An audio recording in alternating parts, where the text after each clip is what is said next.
Dog and had to do a double take. A dog so unique, so perfectly sculpted, that you wonder if it stepped right out of an art gallery. There is a breed out there that often sparks this very reaction. It's a dog that seems less a product of messy, random nature and more the result of a deliberate, artistic design. People often ask, is that dog even real, when they first lay eyes on it? Its lines are so clean, its coat so unusual, and its silhouette so distinct that it challenges our very idea of what a dog should look like. It's a fascinating puzzle of genetics and human influence, a living, breathing masterpiece that wags its tail. This remarkable animal truly blurs the line between the natural world and the world of human creation. When you see one trotting down the street, it's like watching a carefully crafted cartoon character come to life. Its entire presence seems curated, from the arch of its back to the fluffy tufts of hair on its ears. This isn't just a dog, it's a statement. It's a conversation starter. The first encounter is always memorable, leaving a lasting impression of elegant oddity and gentle charm. Let's dive into what makes the Bedlington Terrier so visually stunning and unique. The first thing you'll notice is its head. It's often described as pear-shaped or lamb-like, narrow and rounded, with no stop, that indentation you see on most dogs. A smooth, continuous line from skull to nose, it gives an almost otherworldly appearance. Crowning the head, a profuse silky topknot, usually lighter in color than the body, and the ears, triangular, set low on the head, tipped with a fine velvety fringe, like little tassels. It's a combination of features you won't find on any other breed. The coat is another major part of the Bedlington's signature look, a mixture of hard and soft hairs, unique texture. Often described as linty or crisp to the touch, it doesn't shed much, a plus for families, but it does require regular grooming to prevent matting and keep shape. The Bedlington Terrier's elegant, almost delicate appearance hides a tough and gritty past. This breed didn't originate in the lavish homes of aristocrats, but in the harsh industrial environment of Northumberland in northern England. Specifically, named after the mining town of Bedlington, bred by miners in the 1800s. Not lapdogs meant for decoration hard-working terriers with a very important job. Primary role, hunt vermin, rats, badgers in dark, dangerous coal mines.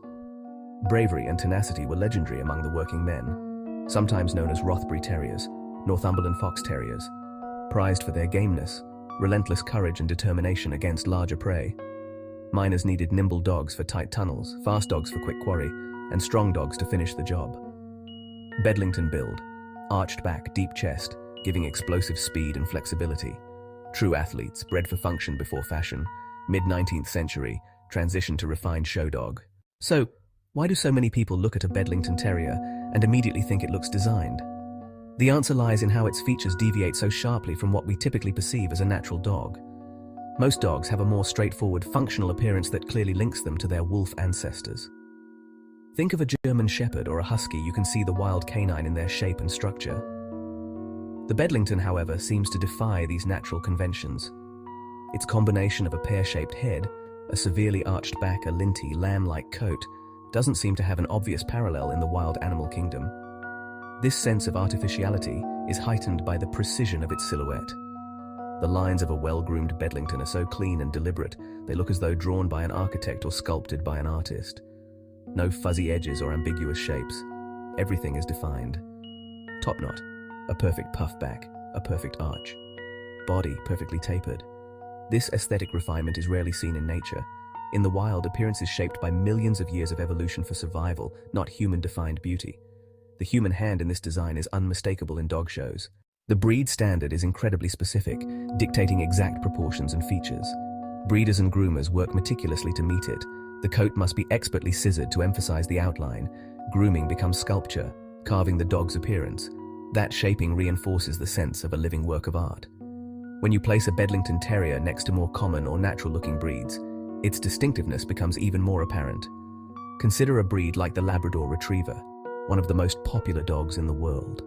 A Labrador has a classic dog look, a friendly face, floppy ears, a sturdy body, a straight, wagging tail.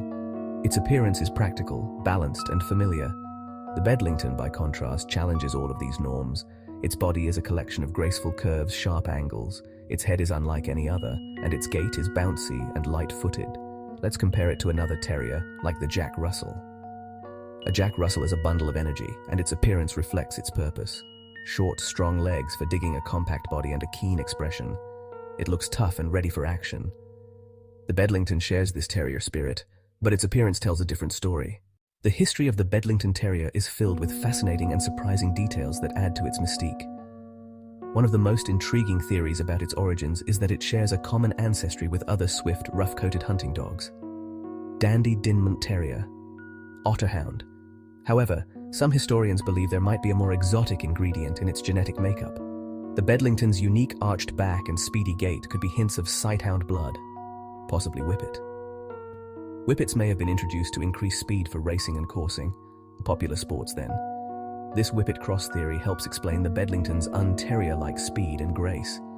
Most terriers are built low to the ground for digging. The Bedlington stands on long legs built to run. In the 19th century, miners used dogs for pest control and for sport. Dog racing was a popular pastime. A fast dog could earn its owner a pretty penny. Breeders likely experimented with crosses to create a dog that was a fearless hunter and a lightning-fast runner. That blend of terrier grit and sighthound speed made the athletic Bedlington we know today. Another fun fact, their gameness. They were so tough, they were sometimes entered into pit fights, a cruel but common practice. Yet they were warriors when challenged. The dual personality, the cuddly lamb at home, and the fierce lion in the field was highly prized. It meant a reliable working partner and a gentle family companion. It looks elegant, refined, and almost fragile. This contrast between its inner tenacity and its delicate exterior is one of the breed's most charming paradoxes. While a Jack Russell looks like it belongs in a barn, a Bedlington looks like it belongs in a modern art museum, even though both were bred for similar vermin hunting tasks. Even when compared to other styled breeds like the poodle, the Bedlington holds its own as a unique creation. A poodle's elaborate show clips are certainly a form of artistry, but underneath all that hair, the poodle has a more conventional dog structure. The Bedlington's uniqueness is more than skin deep. It's in its very skeleton. The roached back, elongated, narrow skull are integral parts of the dog itself, not just the result of a fancy haircut. This is why the Bedlington looks designed, even when its coat is clipped short. The underlying architecture of the dog is what truly sets it apart from all others. This separation from the canine norm gives the Bedlington a special kind of appeal. It's a breed for those who appreciate the unusual, the artistic, and the unexpected.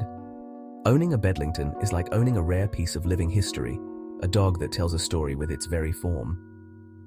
The story of the Bedlington Terrier is a powerful illustration of the profound influence humans have on the animal kingdom. We have taken a tough little working dog, through generations of careful selection, transformed it into a living sculpture. This is a remarkable achievement, but with this power comes an immense responsibility. When we breed animals for such specific and sometimes extreme physical traits, we become the guardians of their health and well-being. We are not just owners, we are custodians of a unique genetic legacy. Caring for a breed like the Bedlington requires a special understanding and commitment. Their unique coat needs diligent grooming to keep it healthy and free of mats. Their terrier instincts mean they need proper training and socialization to be happy and well-behaved companions. More importantly, as breeders and owners, we must be vigilant about potential health issues that can sometimes arise in breeds with a limited gene pool or exaggerated features. The goal should always be to preserve the breed's unique beauty without ever compromising its health, happiness, or quality of life. The art of the dog should never come at the expense of the well-being of the animal. These designed dogs are more than just pretty faces. They are intelligent, sensitive beings with their own needs and personalities. The Bedlington Terrier, with its lamb-like looks and lion-like heart, needs an owner who appreciates both sides of its nature. They need love, they need exercise, and they need to be understood for the complex creatures they are. Our role is to provide them with a life that is as beautiful and fulfilling as their appearance. We must honor their past as hardy workers, while celebrating their present as cherished companions, ensuring they thrive in every aspect of their lives. Ultimately, the Bedlington Terrier is a beautiful reminder of the incredible bond between humans and dogs. It shows us that this partnership is a creative one, capable of producing breathtaking. As we marvel at this dog that looks designed, let it inspire us to be better keepers of all animals. Let us be thoughtful in our breeding, compassionate in our care, and dedicated in our love.